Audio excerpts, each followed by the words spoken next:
Olá, pessoal, sejam bem-vindos ao primeiro episódio do podcast Cientificast. Meu nome é Vitória Brito, sou estudante de Engenharia Química e sou membro da diretoria de marketing do IXUF. Hoje a gente está aqui com a Sara e ela vai se apresentar um pouquinho para vocês. Boa tarde, gente. Meu nome é Sara Graciele, eu tenho 23 anos e sou de Monte Carmelo, Minas Gerais, bem próximo de Uberlândia. E meu primeiro contato com pesquisa científica aconteceu no ensino médio, em 2013, quando a escola pública em que eu estudei foi indicada a escolher alguns alunos de desempenho para concorrer bolsas de iniciação científica. E eu fui uma das alunas chamadas e ganhei uma bolsa PIBIC Júnior na área de exatas. E o meu tema na época foi o retângulo áureo e a espiral logarítmica, sobre orientação da professora, hoje doutora, Gisele Moraes Rezende Pereira.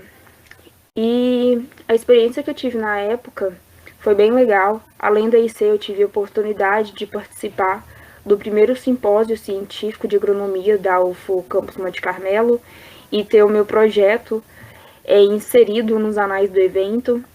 E também foi a primeira vez que fui ao campus Santa Mônica, junto de outros alunos e colegas, receberam uma menção de honra por conta desse trabalho que a gente participou.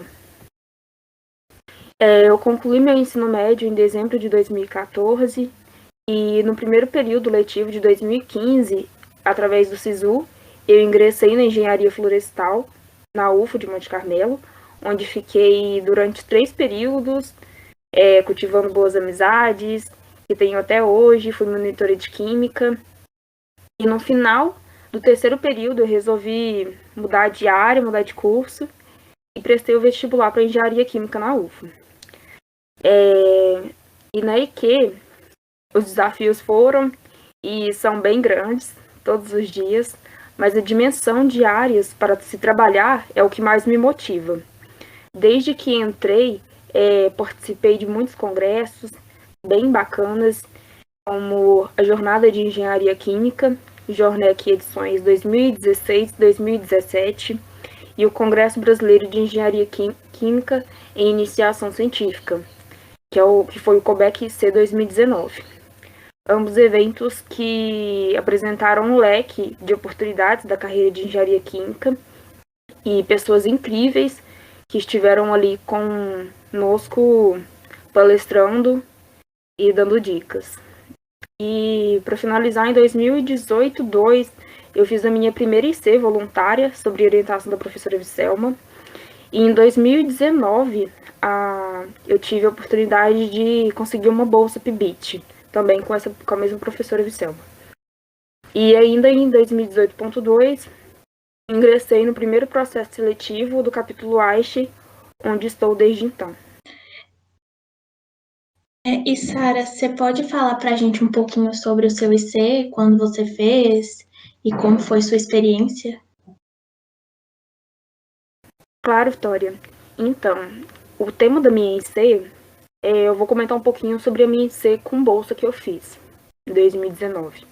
O tema dela foi produção de hidrogênio por fotofermentação, empregando glicose e lactose do soro de leite, com orientação da professora Vicelma Luiz Cardoso, no programa PIBIT do CNPq UFO, edital de 2019, né? O objetivo do trabalho, na época, foi o levantamento de subsídios técnico-científicos para permitir, o desenvolvimento de um processo de produção de hidrogênio por bactérias sulfurizantes e utilizando como substratos glicose e lactose do soro de leite. Aí, comentando rapidamente sobre a importância, o que justifica e o que levou a gente estar começando essa pesquisa sobre hidrogênio, é que diante da demanda crescente que a gente tem da utilização de biomassa, para a produção de biocombustíveis como alternativa a combustíveis fósseis, o hidrogênio se mostrou como um combustível mais promissor para essa substituição, no médio a longo prazo. sendo que o seu manuseio, né, ele é mais seguro do que o gás natural e por não contribuir para o efeito estufa. E além disso, ao entrar em combustão, o hidrogênio produz somente água, podendo ser usado diretamente em motores de combustão interna, em células de combustível para gerar energia elétrica. E dentre as aplicações dele também, o hidrogênio molecular se estende à fabricação de amônia, álcoois, cloreto de hidrogênio, hidrogenação de gorduras vegetais e óleos pesados, gás de maçarico para solda de altas temperaturas, produção de ácido sulfúrico e ácido clorídrico, investigação criogênicas para remoção de presença de oxigênio contra oxidação de metal em processo de corrosão. E, no entanto, mesmo com todas essas aplicações, os maiores usuários do hidrogênio são as indústrias de petróleo e de fertilizantes. E aí, entrando mais um pouco na minha área, né, dentro da área do meu projeto, a questão é que hoje em dia, atualmente, né, o hidrogênio é produzido a partir de combustíveis fósseis, biomassa e água, né? E esses métodos que entram dentro dessa produção, né, que é mais usada, eles requerem altas temperaturas e pressões de operação, que demandam uma alta quantidade de energia e é um processo dispendioso, né, que não agregam tanto e tem muito desperdício. Em contrapartida, a produção via processos biológicos, que é o que eu estudei e a gente pesquisou, corresponde a 1% da produção de hidrogênio e é uma alternativa promissora para ser realizada em temperaturas e pressões ambiente, representando uma redução no consumo de energia e, consequentemente, obtém-se um balanço energético favorável. E também se tem uma ampla variedade de resíduos, né, como materiais de glicerina, resíduos alimentícios e lácteos, entre outros, podendo ser utilizado como substratos, fazendo com que o baixo custo da matéria-prima torne a produção de hidrogênio competitiva, né, em relação a outros métodos já existentes. E em relação aos resultados que eu obtive na época, meu projeto ele foi baseado em outros projetos que já foram realizados anteriormente. O meu enfoque, na verdade, né, foi usando menos substratos para a gente estar investigando, que foi a glicose e o substrato do soro de leite. E para os processos, né, que a gente utilizou fotossintetizantes pelas bactérias PNS, que também fazem parte do projeto, o regime de luz foi considerado importante também, mais importante dentro dos fatores biológicos. E, além disso, também a gente teve dispositivos fundamentais para o controle do processo, como controle de temperatura, pH e composição. Além de que o material de construção, a gente precisou ter uma boa iluminação, né? E deveria ser impermeável ao hidrogênio. Então, assim, resumindo, no trabalho a gente utilizou um processo tipo batelada. E os reatores que foram utilizados, o tipo de frasco penicilina de vidro. E a medida de produção do biogás foi realizada com seringas localizadas na saída de frascos. E os ensaios com o intuito que a gente fez alguns ensaios em torno de 7 dias, ressaltando a questão do uso, né, do efluente como fonte de açúcar. E os resultados apresentados dos dados de produtividade e conversão concluiu que, dentre os testados, né, que foi a glicose e o do soro de leite, a glicose demonstrou um melhor potencial para estudar a influência do meio RCV como substrato da produção de hidrogênio. E eu acho que é basicamente isso, resumidamente, né?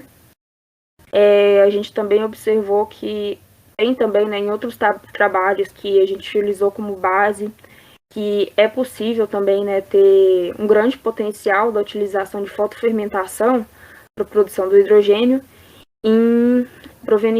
a partir de efluente proveniente da fermentação escura. E no meu caso, no caso do meu trabalho, a gente estudou sobre em questão do processo em fermentação com a luz, né? Mas existem resultados melhores para a fermentação escura. Então, Sara, eu achei super interessante o tema do seu IC, tanto importante para o crescimento da FEC quanto da UFO, né? E também industrialmente, que eu achei uma aplicação bem prática que pode levar, assim, igual você falou, a depender menos de outras fontes. Então, eu achei bem interessante. E agora eu queria saber se a gente pode partir para as perguntas. Claro. Eu esqueci de comentar. Eu vou começar uma próxima pesquisa, talvez a partir de agosto, que é sobre a influência da temperatura em fermentação alcoólica. É também na mesma área que eu já trabalhei, né, de bioprocessos. E agora, né, essa influência influência da temperatura em fermentação alcoólica utilizando leveduras floculantes. É uma pesquisa que eu tô bem interessada em fazer e acredito que vai ser bem bacana e vai ter oportunidades ótimas para desenvolver o crescimento tanto meu quanto da FEC, da minha orientadora. E é isso, vamos partir para as perguntas. Então, a primeira pergunta é: qual o núcleo que pertence à sua pesquisa e quem foi sua orientadora? Então, a minha pesquisa foi ligada ao NucBio, que é um núcleo de processos biotecnológicos sobre orientação da professora doutora Vicelma Luiz Cardoso, como eu comentei anteriormente. E falando um pouco sobre o NucBio ele é um núcleo bem diverso. Ele aborda temas das áreas de engenharia ambiental, engenharia de bioprocessos, como processos enzimáticos e fermentativos, e processos de purificação de bioprodutos, dentre outros. A infraestrutura do NucBio, ela conta com vários laboratórios, desde laboratórios de análise, de fermentação, de informática, até laboratórios de bioquímica, de fotofermentação, sendo 6 laboratórios no campus Santa Mônica e 4 em uma unidade no bairro Segismundo Pereira. E aí, como o núcleo aborda diversos projetos, também tem muitos pesquisadores, desde a graduação até doutorado. E cada área e laboratório tem o seu professor docente como coordenador, para manter a ordem e organização. Por exemplo, se algum insumo acabar que a gente tem dentro do laboratório, a gente pode procurar o coordenador e ele verifica a disponibilidade do mesmo. A gente está continuando os trabalhos. Então, já que você entrou nos tópicos dos laboratórios, como foi para você trabalhar nos laboratórios da UFO? E também, assim, você dividia os laboratórios com outros pesquisadores ou você trabalhava sozinha nesses ambientes? Então, trabalhar nos laboratórios foi uma ótima experiência. Muitas vezes foi cansativo, né, passar a tarde toda no laboratório, aguardando o tempo de um dado experimento, mas tudo que a gente aprende lá dentro, por menor que seja, a prática, as pessoas que você conhece, vale muito a pena e gera um crescimento acadêmico e pessoal enorme. Em questão das pessoas com que eu trabalhei, eu dividi espaço, sim, dentro do laboratório. A todo tempo tinha outras pessoas trabalhando em projetos diferentes, entre alunos, mestrandos, doutorandos e colaboradores. E para dividir o espaço e os equipamentos, a gente tinha que ter, né, e tem que ter muita organização. A colaboração também tem que ser gigante lá dentro, para não ter desperdício de tempo, de matéria-prima e de outros equipamentos. E também a gente sempre conversava para equilibrar o uso dos materiais, como, por exemplo, no laboratório, em que eu passei a maior parte do tempo, todo mundo usava muito a autoclave. A autoclave ela é uma espécie de panela de pressão gigante que é utilizada para a esterilização e morte de micro-organismos patogênicos. E para usar a autoclave, tem uma série de procedimentos, né, para manuseá-la corretamente, como o tempo de espera para atingir uma temperatura certa, fechá-la adequadamente, depois abri-la, limpá-la, dentre outras coisinhas. E aí, para usá-la, a gente sempre conversava entre os colegas dentro do laboratório se alguém já ia usá-la e se tinha interesse de usá-la. Eu vou usá-la naquele momento. Tem mais alguém que tem interesse em usá-la? Para a gente estar usando o espaço dentro dela. E, além disso, eu tinha a orientação de uma mestranda para iniciar todos os procedimentos que eu não conhecia e me dar todo o apoio necessário que eu precisava. E eu também tive uma colega da linha de pesquisa da minha turma, a Nicole Silva, que também me acompanhou desde o início e que ajudou muito dentro do laboratório. Ela também estava sob a orientação da minha orientadora Vicelma.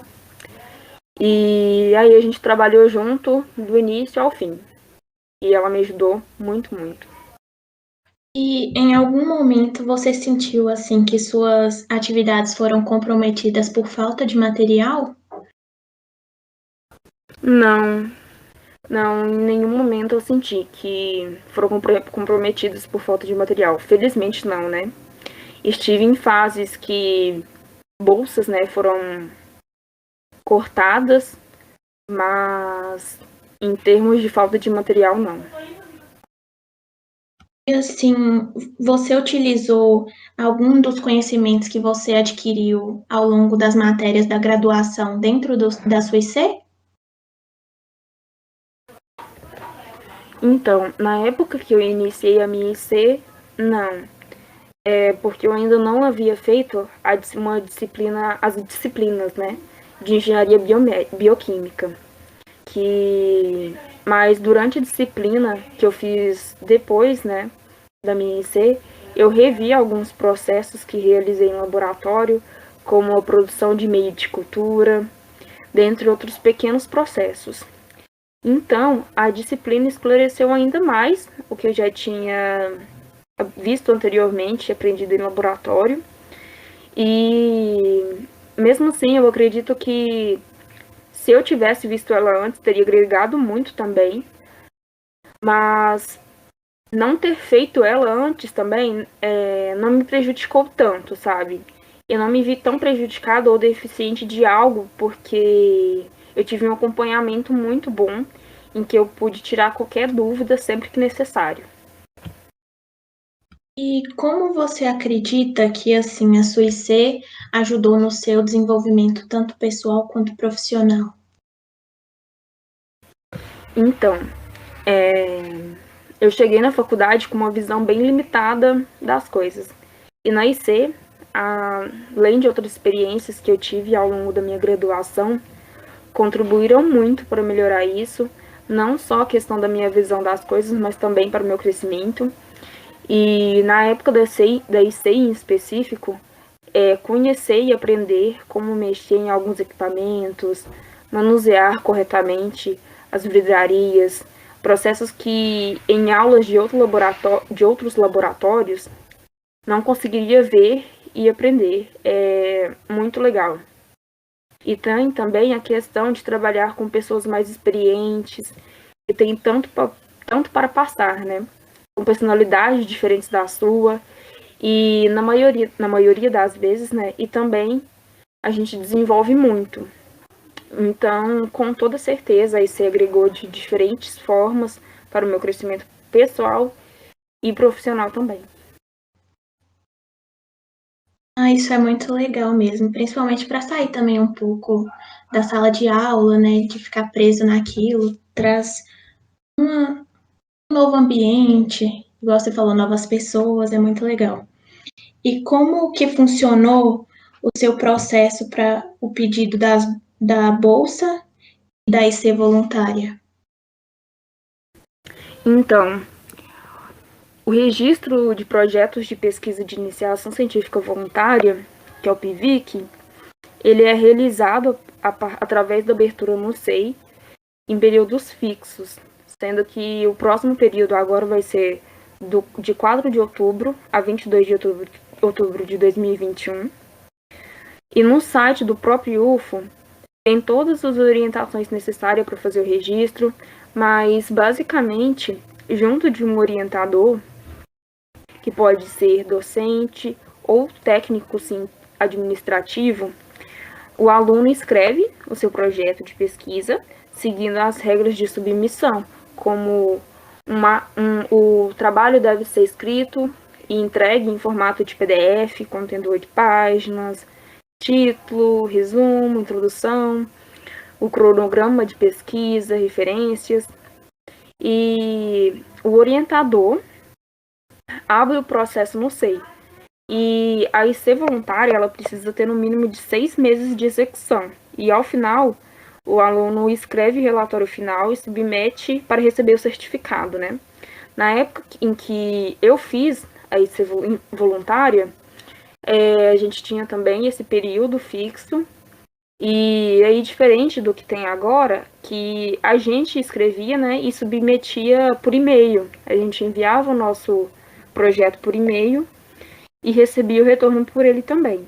E ao final a gente enviava o relatório final também por e-mail e recebia o certificado através dele. Não era pela plataforma SEI.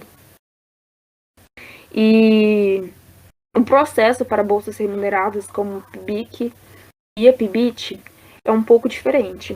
O registro ocorre comumente no primeiro período letivo, quando é lançado um edital com todas as normas que devem ser seguidas tanto pelo aluno quanto pelo orientador e as datas de etapa. E junto do orientador, o aluno escreve, né, o projeto de pesquisa, seguindo as regras de relevância científica, justificativa, mínimo de 8 páginas também. E feito isso, o orientador submete o projeto no portal do docente, convidando o aluno. E após o aceite, no portal do aluno, a gente preenche, né, os dados bancários e responde todas as perguntas com comprovação documentada para avaliação e posterior concorrência entre outros projetos. Os requisitos de avaliação são especificados no edital e é bem tranquilo de entender. E diferente da IC voluntária, a IC com bolsa remunerada tem um cronograma de duração de 1 ano de execução e o aluno precisa escrever um relatório parcial aos 6 meses e depois um relatório final. E ambos pedem as ambas bolsas, né, voluntária e remunerada, ICs, né?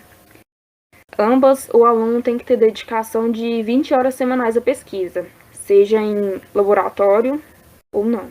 E, Sara, e como foi para você assim escrever o relatório? Foi difícil ou foi mais tranquilo? Como funcionou assim o processo? Então, escrever o relatório é uma parte bem um pouco complicada, mas que realmente também ajuda muito, que em termos assim, a gente tem que ter uma organização muito grande para escrever tudo da forma correta, em questão, por exemplo, da introdução e relevância científica, quando a gente usa outro material para dar embasamento, né, teórico. A gente tem que saber muito bem quando pega certas informações, como adicionar isso no seu arquivo. E em questão dos dados, para colocar no relatório, eu acho que essa parte foi um pouco mais tranquila. E também, como a gente já tem alguns trabalhos anteriores, se tiver, né, algum trabalho anterior dessa linha de pesquisa, eu acho que é até um pouco mais fácil na construção do texto. Por exemplo, o projeto que eu pretendo começar a partir de agosto, ele é um projeto um pouco novo. Então, não tem tantos trabalhos que a gente pode utilizar de base para realizar ele. Então, para escrever, eu tive um pouco mais de dificuldade, mas que com a minha orientadora que eu tenho agora, a gente conseguiu organizar tudo certinho e escrever para a gente submeter. E o relatório final também, eu acho que da mesma forma, junto com o seu orientador, tendo a visão dele, ajuda muito. E tanto que eu acho que a base que a gente tem, né, na IC para estar escrevendo esses relatórios ajuda muito também quando a gente chegar na fase de escrever o trabalho de conclusão do curso. Eu acho que é o que eu mais enxergo ali, que vai me ajudar demais. Por último, a gente gostaria de saber se você tem alguma dica para quem tem pretensão de começar um IC. Então, antes de começar qualquer projeto, eu acho que é importante a gente sempre avaliar nossos planos, a situação atual em relação à vida acadêmica, pessoal, entender bem o que você gosta, conversar com amigos e colegas que já tenham feito iniciação científica, conversar também com professores para conhecer as áreas de pesquisa deles.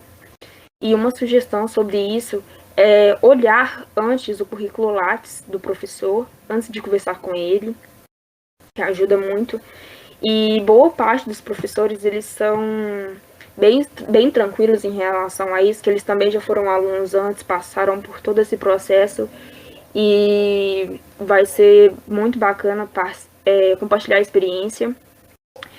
E, no geral, a minha dica é que seja curioso, seja proativo, seja solícito, engajado, organizado em relação a prazos, datas, e não deixe que empecilhos te impedirem de fazerem pesquisa, se for o que você deseja fazer, porque de verdade não é fácil. E a pesquisa científica e a educação em geral são ferramentas extremamente importantes para o crescimento de uma sociedade e desenvolvimento de um país. E com a pesquisa, você é beneficiado, eu sou, e todas as outras pessoas também são. Eu acredito que pesquisa realmente salva vidas, e infelizmente nosso país não vê assim, mas a gente não pode desanimar e continuar estudando e pesquisando, porque o real é isso e é o que vai mover a gente, como país e como sociedade. Bom, então, eu acho que de pergunta era isso. Então, em nome da equipe do UFO, nós todos gostaríamos de agradecer a você, Sara, por aceitar nosso convite e compartilhar um pouco da sua experiência sobre o seu IC. E também muito obrigada a você, ouvinte, que tirou um tempinho para conhecer o nosso novo projeto e essa pesquisa da Sara. Esperamos realmente que tenham gostado e te convidamos a ouvir nosso próximo episódio, que será lançado no mês que vem. E também não deixem de nos seguir nas nossas redes sociais. Nosso Instagram é @aishiufo, Facebook e LinkedIn aishiufo. Muito obrigada.